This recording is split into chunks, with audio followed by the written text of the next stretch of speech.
They say the Kiyosumi Tunnel is more than just a road. It's a place where reality blurs and no one returns the same. 3 friends, Tom, Amy, and John, decided to test the legend, bringing a camera for their blog. Late at night, they arrived at the abandoned tunnel. Its rusty gates creaked in the wind, and strange symbols resembling old Japanese charms covered the walls.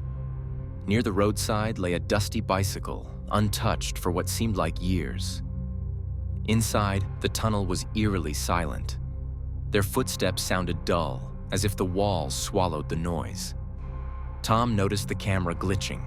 The image shook, and the audio distorted. They pressed on until they heard footsteps behind them. Turning around, they saw no one. The path seemed to stretch endlessly when Amy suddenly stopped, pointing at the wall. There stood a bicycle, the same one they had seen at the tunnel's entrance. Her heart raced. John dismissed it as a coincidence, but even he seemed uneasy. Suddenly, a low hum echoed through the tunnel, like the whispers of countless voices. A shadow appeared on the wall, stretching into a human figure. Then another, and another.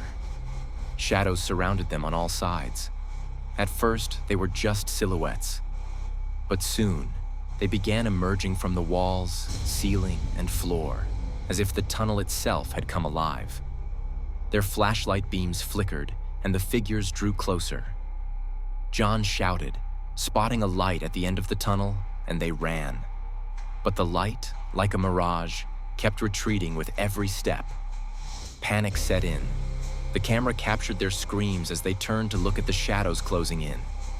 The tunnel seemed to loop endlessly. Tom tripped, and the camera slipped from his hands, crashing onto the concrete. The last thing it recorded was a dark figure bending toward the lens. The next morning, only their belongings and the camera were found at the tunnel's entrance. But the footage showed no friends, no shadows, just an empty, endlessly dark tunnel.